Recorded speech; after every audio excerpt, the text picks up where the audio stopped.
నమస్తే, నేను మీ నాగచంద్రుడు, సీనియర్ అడ్వకేట్, సన్నపల్లి.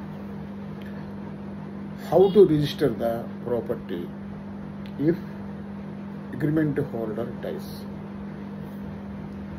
మిత్రులారా, ఒక కేసులో విషయం ఏమిటంటే, సార్ మేము ఒక వ్యక్తి దగ్గర భూమి కొనుగోలు చేసుకుంటామని చెప్పి అగ్రిమెంట్ ఆఫ్ సేల్ చేసుకొని దాదాపు ₹1 కోటి అడ్వాన్స్గా ఇచ్చాం.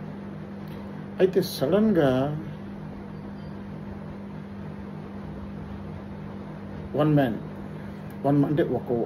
మంత్ తర్వాత ఎవరైతే అగ్రిమెంట్ చేసుకున్నారో, అగ్రిమెంట్ ఇచ్చారో మాకు, ఆయన చనిపోయాడు. ఇప్పుడు మేము రిజిస్టర్ ఎలా చేసుకోవాలి, మా పరిస్థితి ఏంటి అంటే, సో ఫ్రెండ్స్, ఇలాంటి పరిస్థితి ఎదురైతే భయపడవలసిన అవసరం లేదు.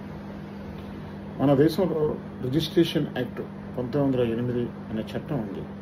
ఈ చట్టంలో సెక్షన్ 35 ప్రకారంగా మనకి ఎవరైతే అగ్రిమెంట్ చేశారో ఆ వ్యక్తి సడన్గా చనిపోతే ఆ వ్యక్తి యొక్క లీగల్ ఎయిడ్స్ వారసులు ఎవరైతే ఉన్నారో, అతని భార్య, కొడుకులు, కుమార్తెలు ఎవరైతే ఉన్నారో వాళ్ళు చట్టబద్ధంగా ఆ అగ్రిమెంట్ని అమలుపరచడానికి బాధ్యత. వాళ్ళు ఒకవేళ రిజిస్ట్రేషన్